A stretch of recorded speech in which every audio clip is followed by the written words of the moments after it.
Selamat pagi menjelang siang. Wah. Ini sekali lagi saya mau mengucapkan selamat tahun baru 2025, betul ya?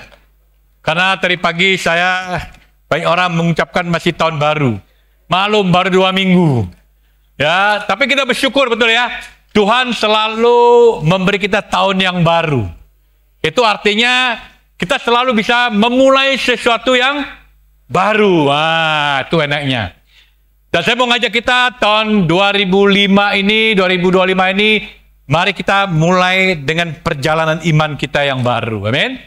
Kita mulai dengan perjalanan iman pengharapan kita yang baru. Kita berjalan dengan kasih kita yang baru. Karena tema kita tahun ini a mess. Memang Pak Budi ini selalu membawa kita a mess. Karena dia selalu membuat tema-tema dengan luar biasa.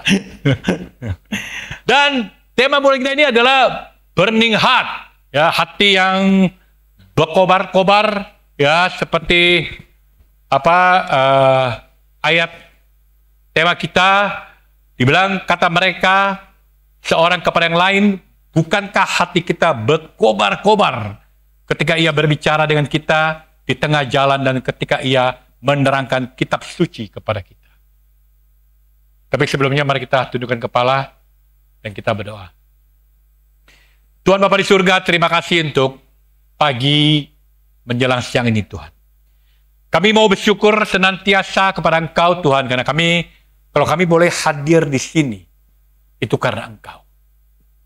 Kalau kami boleh punya kehidupan yang Kau berkati senantiasa, kami menghadapi sebuah pergumulan yang kami lewatin satu demi satu, itu karena Engkau Tuhan. Dan kami mau bersyukur pagi ini karena kami mau dengar sekali lagi sebagian daripada firman Engkau. Kiranya firman Engkau mengubah kami seperti apa yang Engkau kehendaki. Sertai berkati kami senantiasa Tuhan. Dalam nama Yesus kami berdoa dan bersyukur. Amin. Oke. Karena itu pagi ini sebelum hari ini saya ingin berkhotbah, tidak ada poin, tapi saya mau coba rileks, cerita, dan saya berharap ini bisa membantu kita.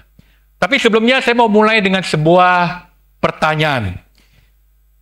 Pertanyaan saya gini, cerita apakah di dalam kehidupan, di Alkitab, tentang kehidupan Yesus yang paling berkesan dalam hidup kita? Wah, minggu lalu Pak Budi share bahwa Petrus pergi mancing nggak berhasil, ya itu wah kabar satu perahu penuh. Nggak tahu apakah itu, atau apakah karena kita lihat wah Yesus itu bisa membangkitkan orang mati, Yesus bisa berjalan di atas air. Ini kalian dengar suara-suara, betul ya? Saya dengar dengan jelas juga. Ada seperti bunyi gergaji. Apalagi Roh Kudus lagi mau turun di antara kita. Oke, ya saya nggak tahu. Wah, saya pikir, saya jadi dukun dulu juga mau jadat air, tapi belum sanggup, belum. Ya, saya nggak tahu apa hari yang kamu paling berkesan. Kau cerita tentang kehidupan Yesus. Nah, kamu tahu yang sangat menarik, Petrus punya satu kejadian yang paling dia berkesan dalam hidupnya. Dan kejadian itulah membuat hati dia berkobar-kobar. Kejadian itulah yang membuat dia ingat terus. Bayangin, selama 30 tahun. Akhirnya dia menulis di dalam sebuah buku di 2 Petrus pasal yang pertama. Dan itu membuat dia rela mati di atas kayu salib dengan cara terbalik. Saya mau kita lihat cerita apakah itu yang membuat dia berkesan. Di 2 Petrus 1 ayat 16 dibilang, sebab kami tidak mengikuti dongeng-dongeng isapan jempol manusia. Ketika kami memberitahukan kepadamu kuasa dan kedatangan Tuhan kita, Yesus Kristus sebagai Raja, Tetapi kami adalah saksi mata dari kebesarannya. Kami menyaksikan bagaimana ia menerima kehormatan dan kemuliaan dari Allah Bapa ketika datang kepadanya suara yang maha mulia yang mengatakan, inilah anak yang kukasihi. Kepadanya lah aku berkenan. Suara itu kami dengar datang dari surga ketika kami bersama-sama dengan dia di atas gunung yang kudus. Ayo coba tebak, kira-kira peristiwa apakah itu? Kan sudah ada kisi-kisinya. Ya, oke. Jadi ini sesuatu peristiwa yang benar-benar Petrus tidak henti-henti menceritakan ini kemana saja. Dan peristiwa itu adalah waktu dia melihat apa? Kemuliaan Tuhan. Dia melihat ada satu keagungan yang begitu indahnya. Satu kuasa yang begitu dahsyatnya. Sampai dia nggak bisa berkata apa-apa. Tahu apa itu? Peristiwa transfigurasi. Wah. Bisa bayangin ya? Nggak heran. Nah, tapi menariknya begini. Kalau kita bercerita tentang kita melihat sesuatu, kalau sendirian nggak ada bukti, kemungkinan apa? Aduh, ngarang. Betul nggak? Ngaku-ngaku tapi nggak ada bukti. Itu ngarang namanya. Tapi Petrus ini nggak omong kosong. Karena itu dibilang ada kata kami. Kami ini berarti apa? Kami ini berarti Petrus nggak cuma dirinya sendiri. Ada orang lain. Ada sahabatnya bersama-sama dengan dia. Maka kesaksian itu menjadi apa? Valid, bukan cerita. Karena yang lain pun menceritakan hal yang sama. Dan ada dua sahabat dia kita tahu ya Pak. Yakobus dan Yohanes juga bersama-sama dengan dia. Ya, jadi ini cerita transfigurasi. Nah, saya mau share ini. Saya 32 tahun jadi Kristen. Ini mungkin satu khotbah yang saya nggak pernah dengar. Tapi saya coba untuk bisa menyampaikan. Saya hanya mau sharing, saya hanya mau bercerita saja. Tapi sebelum sampai ke titik transfigurasi itu, aku mau cerita begini. Sebelum kejadian itu, Yesus lagi bersama, habis ngajar, teaching, tuh dia tanya kepada muridnya, menurut orang banyak, siapakah aku? Oh, ada yang bilang kamu Elia. Ya, Pak Aleknya kemana Pak Aleknya ya? Elia doang disebut dia. Kamu adalah Nabi. Kamu adalah Yohanes. Oh, macam-macam lah panggilannya. Ya, yaitu Yesus bertanya lagi kepada muridnya, menurut kamu, siapakah aku? Seperti biasa, Petrus nggak pikir panjang di belakang. Engkau adalah Mesias, anak Allah yang hidup, betul nggak? Dia langsung saja Pak, dia semangat. Nah, Yesus bertanya ini bukan karena mau sok-sokan.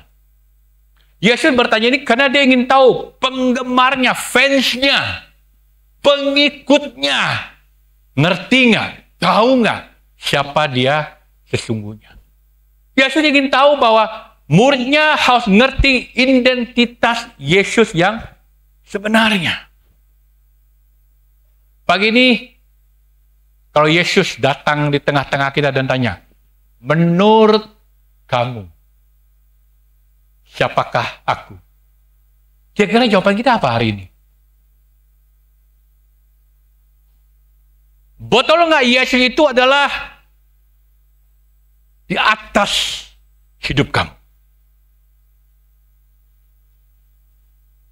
Apakah betul Yesus adalah betul-betul Tuhan yang kamu sembah? Atau Yesus itu cuma penolong, disuruh-suruh, kamu cuma minta-minta? Saya nggak tahu. Tapi coba kita jawab pertanyaan ini. Siapakah Yesus buat kamu hari ini? Pertanyaan ini penting banget. Penting banget. Ini adalah sebuah pertanyaan yang saya percaya harus dijawab oleh seorang murid Yesus. Siapakah Yesus bagi kita hari ini? Berapa banyak hari ini kita ingin hidup kita diubahkan? 2025 kita ingin berubah menjadi lebih baik, betul? Berapa banyak kita ingin hidup kita hari demi hari kita semakin mirip dengan Kristus? Atau berapa banyak dari kita hari ini kita ingin tahun kita menghidupi kasih yang Yesus ajarkan kepada kita? Berapa banyak? Perubahan ini sangat bergantung apa jawaban kita waktu tanya, siapakah Yesus bagi kamu? Amin. Karena ini yang menentukan next apa yang terjadi dalam kehidupan kita. Saya mau masuk ke dalam inti ceritanya, itu tentang transfiguration tadi itu. Di Lukas pasal 9 ayat 28 dibilang, kira-kira 8 hari sesudah pengajaran itu. Jadi peristiwa pengakuan itu seminggu kemudian, 8 hari kemudian, Yesus membawa Petrus, Yohanes, dan Yakobus lalu naik ke atas gunung untuk berdoa. Amin. Jadi ini sesuatu yang menarik. Yesus membawa ketiga orang untuk ke gunung. Nah, nggak dibilang gunungnya gunung apa. Tetapi kalau kita baca di Matius atau di Markus, kadang kamu baca Transfiguration, kamu baca kitab yang supaya lebih clear. Tapi di kitab Matius dan Markus, dibilang gunung itu adalah gunung yang tinggi. Jadi, nggak tahu, tapi cuma dibilang gunung yang tinggi. Karena sini bilang cuma gunung. Gunung yang tinggi. Nah, ini yang menarik. Menurut tradisi, gunung itu adalah Gunung Tabor. Yang hari ini orang mendirikan gereja Transfiguration. Inilah tempat yang mereka percaya. Tetapi itu adalah gunung yang nggak terlalu tinggi. Dan itu pun jaraknya sangat jauh. Karena waktu terjadi pengakuan itu dia ada di Kaisaria Filipi. Jadi kalau dia pergi itu jauh banget. Jadi yang sangat kemungkinan bukan di Gunung Tabor, yang tingginya cuma 2000 kaki, 609 meter di atas permukaan air. Lokasi yang sangat mungkin adalah Gunung Hermon. Kalau kita baca di kitab, yang dibilang di Gunung Hermon lah aku akan menampakkan kemuliaan Tuhan. Sangat kemungkinan apa? Itu adalah di Gunung Hermon. Jaraknya nggak jauh. Cuma 12 mil dari Kaisaria Filipi. Dan tinggi gunung itu gunung yang paling tinggi di seluruh wilayah itu. Ada 9.000 kaki. 2.743 meter di atas permukaan air. Permukaan laut. Bayangin. Inilah yang terjadi. Jadi sangat kemungkinan bukan Tabor. Sangat mungkin apa? Ada di Bukit Hermon tadi. Ini hanya sebagai pengetahuan saja buat kita. Tapi hari ini orang di atas inilah Gunung Tabor orang mendirikan gereja Transfiguration gitu. Nah, pertanyaannya gini. Mengapa Yesus memilih ketiga murid ini? Kenapa nggak pilih yang lain? Kan banyak yang lain juga, kan banyak yang awesome juga, banyak yang bagus juga. Kenapa selalu ini? Saya percaya karena ketiga orang ini adalah orang yang betul-betul ingin diubahkan. Yang siap belajar, yang siap ditegur, yang siap dibentuk, yang siap dibimbing, yang betul-betul apa? Kalau kita baca akhir hidup mereka dipakai dengan luar biasa. Saya percaya itu alasannya. Next kita lihat apa yang terjadi. Dikatakan ini menarik. Karena di apa? Ketika Yesus, ketika ia sedang berdoa, rupa wajahnya berubah. Dan pakaiannya menjadi putih, berkilau-kilauan. Ini luar biasa. Karena kan selagi dia berdoa, tiba-tiba rupa Yesus itu berubah wajahnya. Kata berubah dipakai sini ada metamorfosis, yaitu di mana ulat menjadi kupu-kupu. Sebuah proses betul-betul berubah menjadi bentuk lain. Ini bukan cuma Yesus, itu ada cahaya di belakangnya. Bukan gitu. Ini berubah bentuk. Ya, bentuk yang sangat luar biasa. Kamu tahu, Lukas bilang apa? Putih, pakainya putih berkilau-kilauan. Di Markus bilang, pakainya apa? Sangat putih berkilau. Sampai tidak ada seorang pun yang bisa memutihkannya lagi. Bayangin. Matius menggambarkan, wajah Yesus bercahaya seperti matahari. Dan pakaian Yesus putih bersinar seperti terang. Ini artinya apa? Ini penampakan yang luar biasa. Powerful. Agung dan sangat mulia. Jadi ini jelas Yesus bukan cuma percaya. Tapi Yesus ini betul-betul dia berubah bentuk. Nah, saya percaya transfiguration yang sebenarnya adalah waktu Allah turun menjadi manusia. Transfiguration ini Yesus menampakkan wujud yang sebenarnya. Dialah Allah yang sesungguhnya. Wow. Betul ya? Kita pikir di gunung.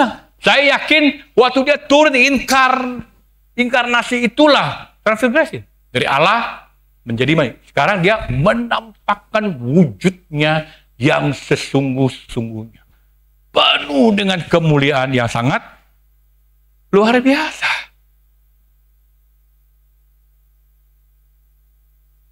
Ini mengagumkan. Sehingga heran, hati Paulus sangat terkesan cerita ini. Nggak heran hati Paulus berkobar-kobar. Nggak heran Petrus menyelesaikan pertandingan iman, bahkan dia minta disalibkan dengan cara terbalik. 30 tahun kemudian dia tulis. Sangat memorable buat dia. Nah, apa yang menarik yang saya mau kita bisa belajar cerita ini? Yesus, percaya saya gini. Kita bilang, ketika Yesus berdoa, perubahan itu apa? Terjadi. Itu ya? Yesus lagi ngajarin apa? Muridnya untuk berdoa. Yesus lagi ngajarin bahwa perlu ambil waktu untuk berdoa. Yesus sebagai anak Allah yang agung itu ya, tak mau ambil waktu untuk berdoa. Kita tahu berapa sering Yesus berdoa. Pada saat mau dibaptis, Yesus ngapain? Berdoa. Betul ya? Pada waktu dia dicobain di padang gurun, dia ngapain? Yesus berdoa. Pada waktu Yesus harus di Taman Getsemani harus menghadapi penyalipan, dia apa? Dia berdoa. Yesus itu selalu dia berdoa. Nah, sekarang dia berdoa sebelum dia berubah. Pertanyaannya gini, menurut kita semua, bisakah Yesus berubah tanpa berdoa dulu? Bisa nggak? Bisa. Nggak ada perkara, betul ya? Dia bisa aja berubah dulu, nggak perlu doa. Tapi inilah mengapa saya bilang, Yesus lagi menunjukkan sesuatu. Tuhan lagi mau ngajak kita, kalau kita mau berdoa, berdoalah sampai perubahan itu terjadi. Pray until something happen. Jadi bukan doa-doa yang biasa. Doa yang kamu sungguh-sungguh kamu ingin mempunyai sebuah perubahan. Dan saya sangat percaya berisi jemaat. Doa yang mengubahkan.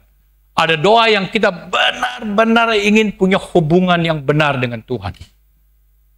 Doa yang akan memberi perubahan, ada doa yang dimana kita benar-benar kita ingin berubah.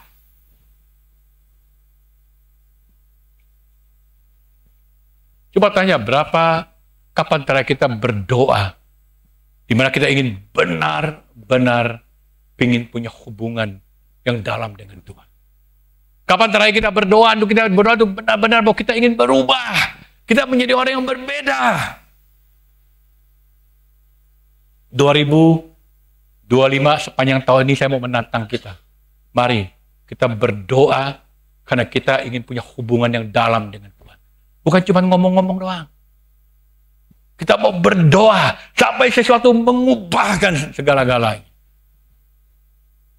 Pray until something happen. Berdoalah untuk berubah. Karena saya percaya bahwa doa itu adalah apa? Doa itu tempat kita mencari Tuhan. Doa itu adalah tempat kita menemukan Tuhan. Doa itu adalah doa yang akan kita membiarkan Tuhan mengubahkan kita. Saya masih ingat 32 tahun yang lalu. Karena sudah capek jadi dukun. Ada satu malam saya pray, saya doa.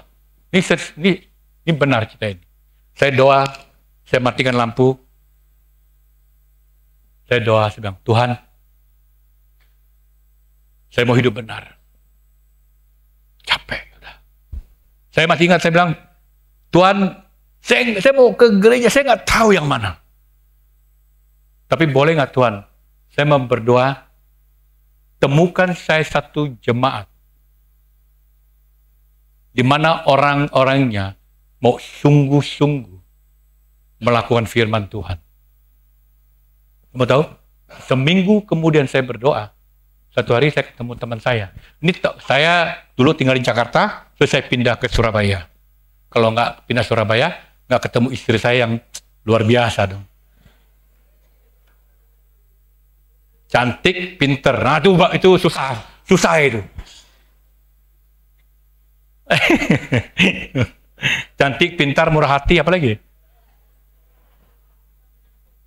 Suka menabung. Hari bilang suka menabung. Saya betul. Di Surabaya. Bayangin, saya ketemu dia di satu pertemuan. Jadi kalau kamu ketemu orang, kamu pasti kayak kenal gitu, betul gak? Ini saya enggak. Saya ketemu papasan jalan gini aja. Dia pun lewat. Waktu dia lewat, tiba-tiba, Muksin, dia panggil saya. Saya tanpa nggak tahu, relax balik, Suparman. Bisa begitu, ini nggak tahu, ini nggak ada pikiran saya sama sekali.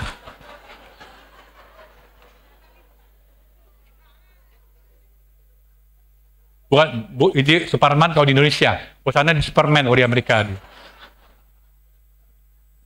Saya ketemu dia. Itulah titik di mana saya kenal Tuhan. Tadi Win datang, Sin bilang, iya benar itu. Sin, jadi Win tidak tahu nggak sih kejadian itu? Karena apa Suparman cerita, bilang kejadian itu ada pagi itu mereka pergi mau nginjil karena misian tim kan, pergi nginjil sama-sama. Suparman suka ketinggalan gigi palsu. Jadi kamu tahu dia karena ketinggalan dia pulang. Jadi mereka tetap jalan kan, dia pulang ambil gigi palsu, baru dia pergi untuk mengibah. Bayangin, kalau dia nggak ambil gigi palsunya, Muksin tetap jadi dukun palsu. Bayangin. Tuh, Suparman bilang sama aku nih, tau nggak sih, seminggu sebelumnya sebetulnya aku berdoa, Tuhan, saya mau ketemu seseorang yang saya kenal. Wow. Ini luar biasa. Doa sampai terjadi perubahan. Ini yang Yesus contohkan. Bagaimana kita bisa berdoa sampai terjadi perubahan? Berarti waktu kita berdoa, kita mengizinkan Tuhan masuk ke dalam hidup kita, betul? Kita berdoa, kita mengizinkan Tuhan berbicara pada hati kita. Kita berdoa supaya Tuhan membuka hati kita. Kita biarin, kita mau dibentuk oleh Tuhan. Berdoa itu tempat kamu menemukan Tuhan. Kamu berdoa, kamu apa? Kamu memberikan ruang, kamu memberikan jadwal, kamu memberikan waktu, kamu biarkan Tuhan bekerja dalam hidup kamu. barulah doa itu akan mengubah kamu. Bayangkan begini, kalau kamu punya rumah, kamu ingin perbaiki rumah kamu panggil satu kontraktor. Rumah kamu dibongkar. Karena kamu renovasi. Tentu nggak nyaman, nggak enak. Kita rela nggak? Rela, betul nggak? Kenapa? Karena kita tahu, setelah diperbaikin, kita punya tempat yang lebih enak, lebih bagus. Sama harinya. Hari kalau kamu dibentuk Tuhan, kalau Tuhan mau kamu mengubah sesuatu, kalau Tuhan kamu minta perubahan, mungkin sesuatu nggak enak, mungkin sesuatu nggak nyaman, kamu harus meninggalkan apa yang kamu suka. Tapi satu hal yang pasti, hidup kamu menjadi jauh lebih baik. Kamu lebih happy, kamu lebih bahagia, kamu nggak merasa bersalah, kamu lebih lepas. Kenapa? Karena kita tahu, walaupun nggak nyaman, hasilnya akan memuaskan. Coba tanya kita, seberapa besar kita mengizinkan Tuhan bekerja dalam hidup kita? Seberapa besar kita membiarkan Tuhan merombak hidup kita untuk mengatur ulang hidup kita? Coba tanya, seberapa sering kita berdoa, doa yang sampai terjadi perubahan. Kapan terakhir waktu kita membaca firman Tuhan, kita betul-betul membiarkan, merenungkan firman itu dengan dalam, dan kita diubahkan? Kapan?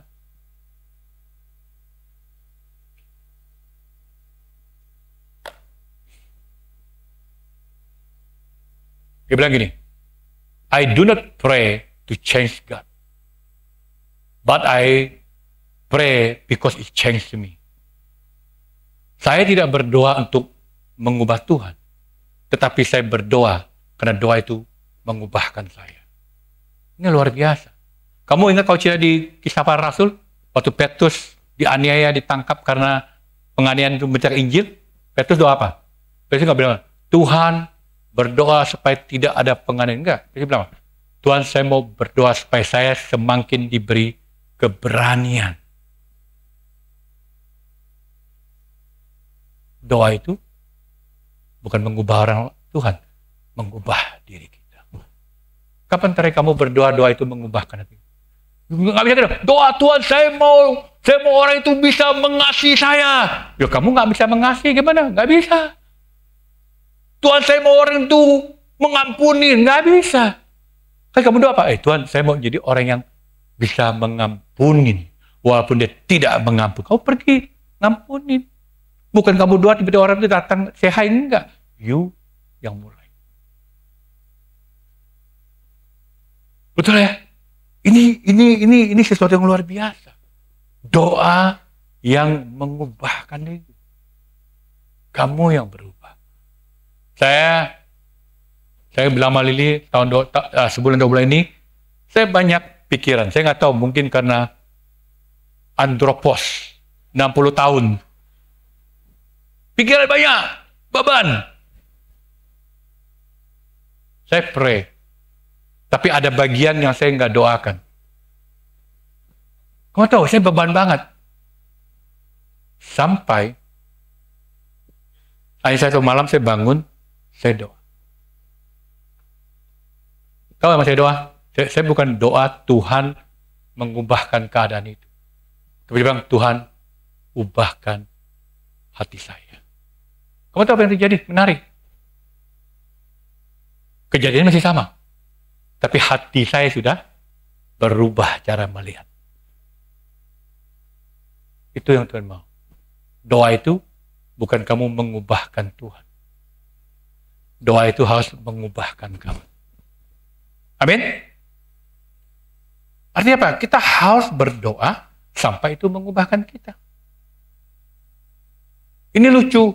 Banyak orang Kristen takut nama perubahan. Takut berubah. Seharusnya orang Kristen itu takut kalau dia nggak berubah. Ini lucu. Bukankah waktu kamu jadi Kristen, kamu milih Yesus, wah dia pasti berubah. Wah dia nggak mau gaul sama kita. Orang takut kamu lebih baik. Tapi ini lucu, setelah jadi murid, kamu takut berubah. Harusnya kamu takut. Sudah bertahun-tahun kamu nggak berubah-berubah. Betul nggak? Coba tanya, apa yang kamu lebih takut? Kamu takut berubah atau kamu takut tidak berubah? Kenapa? Waktu kamu tidak mau berubah, kamu nggak akan bertumbuh, kamu akan nggak punya hubungan dengan Tuhan. Kenapa? Karena Tuhan menjadi sangat kecil di mata kamu. Karena kalau Tuhan lebih besar, kamu tahu, kamu akan sanggup berubah. Amin. 2025, saya mengajak kita, mari punya doa yang mengubahkan hidup kita. Nah, kita lihat ayat selanjutnya. Ini yang menarik. Dikatakan apa? Sementara itu Petrus dan teman-temannya telah tertidur. Oh, ini dia.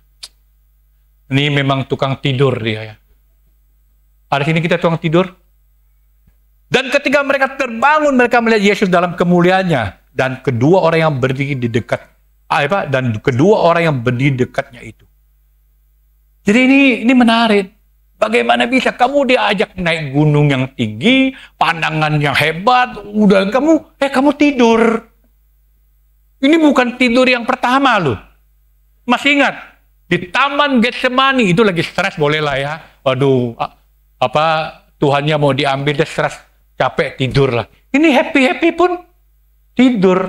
Jadi bukan masalah, memang tukang tidur dia nih. Hobinya tidur dia. Ya. Saya cuma mau bilang gini. Coba bayangkan. Bagaimana bisa kita mau punya kehidupan yang baik, kita mau punya kerohanian yang baik, kita mau hidup yang berubah, tapi kita nggak mau membiarkan kehidupan doa kita mengubah kita. Betul nggak? Gimana kamu mau melihat bahwa kamu menjadi manusia yang lebih rohani, lebih cinta Tuhan, lebih mau memberi yang terbaik. Tapi kita tidak biarkan firman Tuhan mengubah kita. Kita nggak biarkan doa mengubahkan kita. Gimana bisa? Nggak mungkin.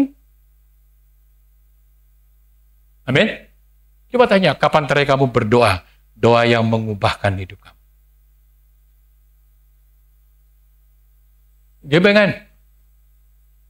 Jadi ini.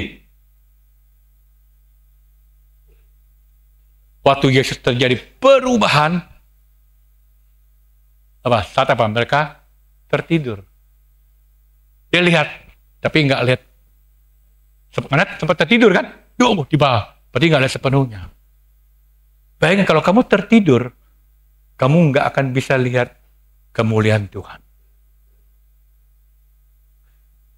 Berapa banyak hari orang mengaku dirinya Kristen, tapi kebanyakan mereka tertidur secara rohani.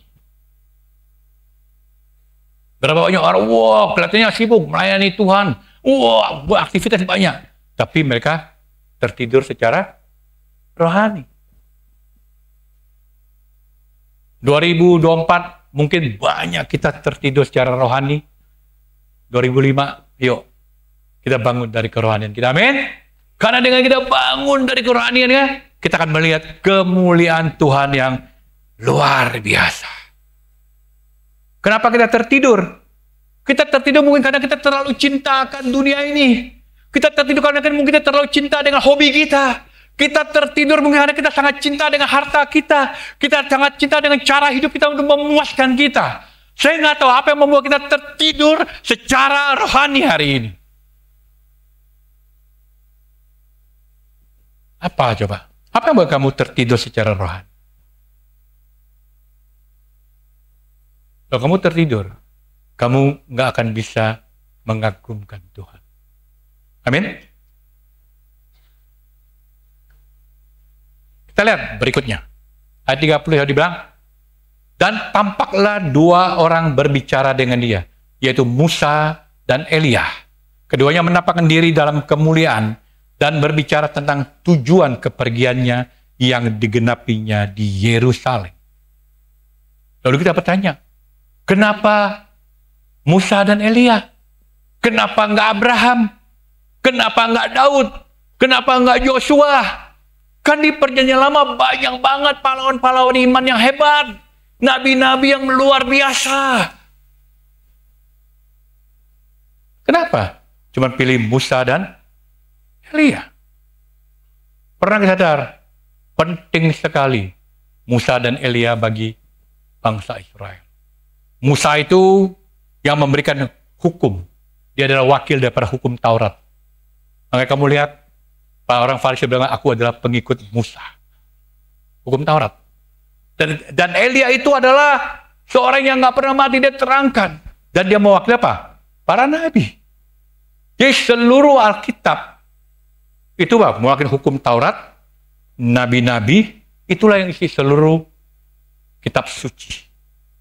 Jadi itulah mengapa ini sebuah peristiwa yang sangat penting. Ada maksud dan tujuannya.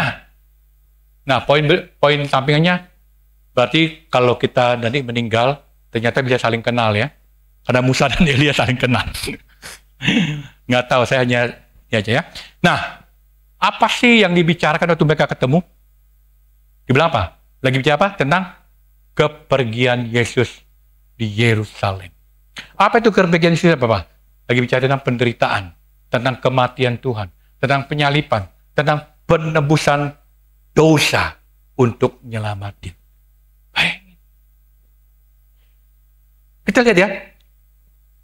Tuhan begitu seriusnya ingin menebus dosa kita. Pertanyaan, berapa banyak kita serius dengan dosa kita?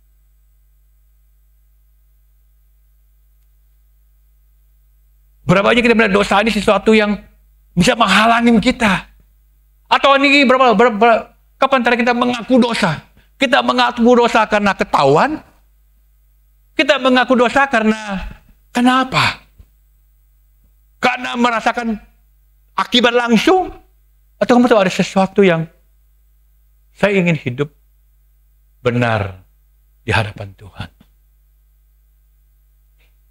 Jangan kita sangat hebat melihat dosa orang lain, tapi kita nggak bisa lihat dosa kita sendiri. Itu menjadikan, betul ya? Menjadikan banget. Kita lihat selanjutnya apa yang terjadi. Di ayat 32 dibilang, sementara itu Petrus dan teman-temannya telah tertidur, dan ketika mereka terbangun, mereka lihat Yesus dalam kemuliaannya, dan kedua orang yang berdiri dekat itu, dan ketika kedua orang itu hendak meninggalkan Yesus, Petrus berkata kepadanya, Guru, betapa bahagianya kami berada di tempat ini. Baiklah kami dirikan sekarang 3 kemah, yaitu 1 untuk engkau, 1 untuk Musa, dan 1 untuk Elia. Tetapi Petrus tidak tahu apa yang dikatakan. Lihat, ini satu kondisi yang luar biasa. Dia terbangun, dia kaget, dia lihat itu, dan dia bilang, dia menawarkan diri. Seperti biasa Petrus. Dan bayangkan, dia akan membangun apa? 3 kemah itu. Wah. Petrus nggak sadar, waktu dia bilang membangun 3 kemah, itu berarti dia menyamakan Yesus dengan Musa dan Elia. Yesus bukan nabi. Yesus itu adalah Tuhan. Amin? Maka di pasal 3, ayat 36 di Bapak, ketika suara terdengar nampaknya Yesus tinggal seorang diri. Only Jesus alone. Markus bilang, kecuali Yesus sendiri. Cuman Yesus sendiri saja. Ini Tuhan loh. Kamu tahu, makanya kalau kamu baca seluruh kitab perjanjian, itu selalu menuju kepada only Jesus alone. Semua nubuatan tentang Yesus. Di bukit inilah. Nah, mengapa ini penting? Karena murid-murid Yesus itu kan orang-orang Yahudi. Betul ya? Mereka udah kecil dilatih hukum Taurat. Nah, inilah Yesus lagi mau menumbuhkan iman mereka. Yesus mau mereka lihat, dia itulah yang paling mulia dari semuanya. Dan bukannya itu. Bahkan, kenapa ini terjadi? Karena kita tahu orang Farisi selalu mencari bukti untuk mengatakan bahwa Yesus itu bukan Tuhan. Yesus itu tukang bohong. Yesus itu tukang penipu. Dan saat inilah Yesus menampakkan dirinya. Maka kalau kita baca di bang, dari surga bilang, inilah anakku, kepadanya aku berkenan, dengarkanlah dia. Only Jesus. Tuhan nggak bilang dengarkan Musa. Tuhan nggak bilang kan dengarkan Elia. Dengarkanlah dia, Yesus. Jadi bayangin, ini orang Yahudi, Farisi dipermalukan. Kamu nggak usah bangga, karena only Jesus alone. Hanya Yesus sendirian. Saudara saya baca ini, saya bilang, wow, ini luar biasa sekali. Musa dan Elia aja bersaksi tentang Yesus. Musa dan Elia membiarkan Yesus menyelesaikan semua pertandingannya. Ini luar biasa. Bukan hanya itu. Masih ingat di Gunung Sinai? Di Gunung Sinai, waktu Musa naik, Musa nggak bisa lihat Allah. Betul ya? Ada satu kabut yang tebal nyelimutin dia. Tapi di Gunung Hermon inilah, Musa bertemu dengan Allah. Muka demi muka. Wow. Cahaya seperti matahari. Terang. Hebat nggak? Ini luar biasa. Saya mau tanya, bagaimana kita bisa tertidur secara rohani? Nggak cuma tidur, ngorok lagi kita. Ini kan parah. Ini kemuliaan yang luar. Ini yang membuat Petrus setia sampai mati. Ini berkobar terus hatinya.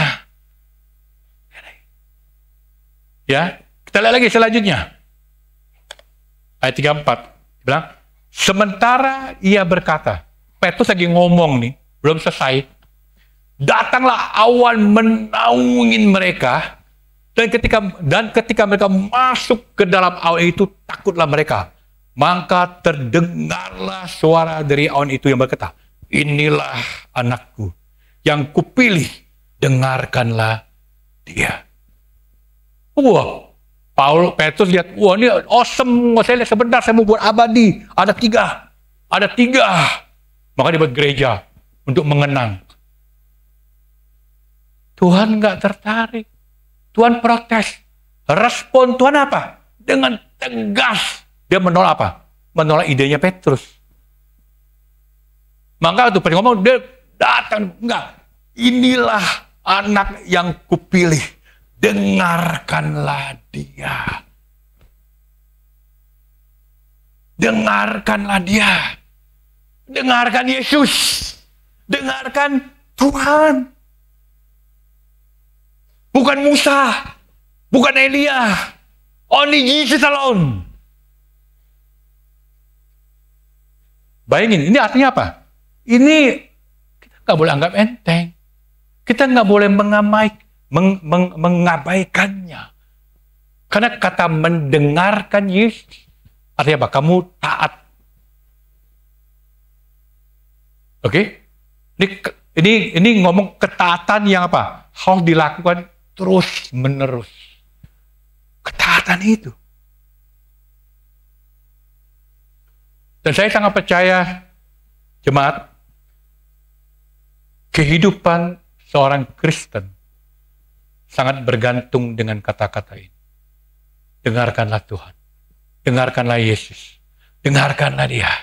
Dengar firman Tuhan. Dengar Tuhan. Coba tanya, kapan terakhir kita dengarkan Tuhan? Atau mungkin kalau hari Minggu, jangan cuma dengarkan Tuhan, cuma hari ini aja, kan hari Minggu. Tapi hari-hari biasa kamu masih mendengarkan suara Tuhan nggak? Amin. Jangan cuma semangat Minggu datang, kamu menyiapkan diri kamu beri yang terbaik buat Tuhan, karena kamu mau mendengar suara Tuhan.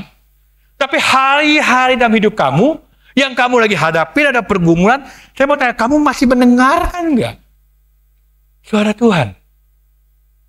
Saya takutnya, kita dengarkan di sini, seperti di luar, kita lebih dengarkan diri kita sendiri. Kita lebih dengar teman kita. Lebih dengar pasangan kita. Lebih dengar bos kita. Lebih dengar penasihat hukum kita. Siapa yang kamu dengar?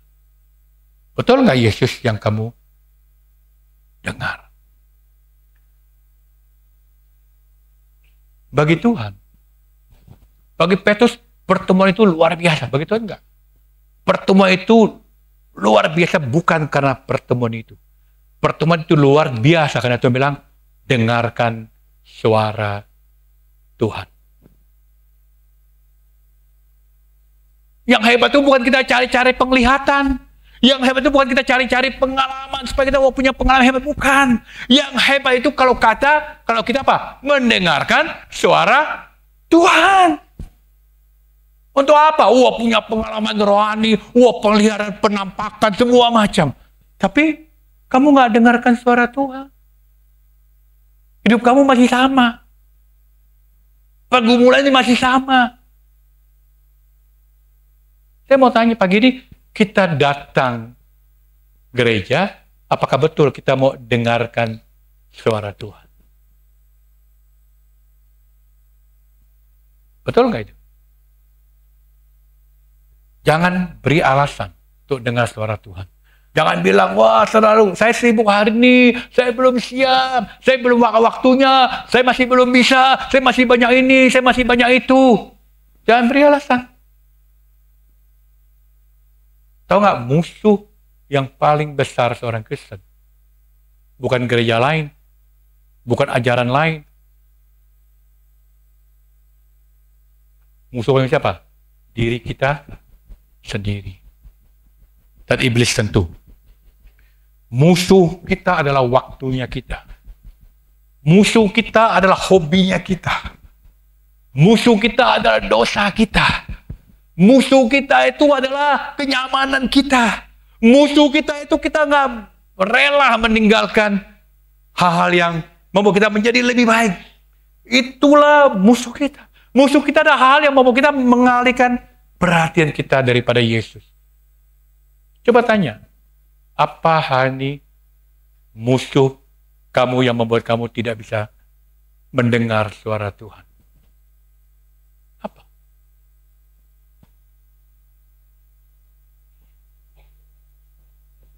Alkitab ngajarin kita bisa mendengar dengan suara Tuhan, paling nggak apa-apa, baca Alkitab. Terus kita berdoa, apa yang Tuhan lagi mau sampaikan. Waktu kita baca Alkitab, kita bisa tanya, Tuhan, apa yang kau mau ubah dalam hidup saya? Kita bisa merenungkannya lebih dalam. Kita bisa mengizinkan pada Tuhan mengubah kita, memberi pengaruh kepada kita. Amin. Coba tanya, siapakah Yesus buat kamu hari ini? Karena saya sangat percaya, waktu kita bisa lihat Yesus adalah yang paling di atas seluruh hidup kita. Itulah Yesus akan mengubahkan kita. Amin.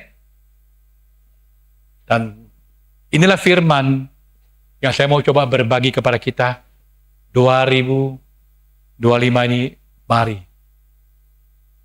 we pray until something happen. Kita mau berdoa sampai perubahan terjadi. Kita nggak mau lagi tidur secara rohani. Amin. Kita mau terus dengar suara Tuhan, bukan suara yang lain. Amin.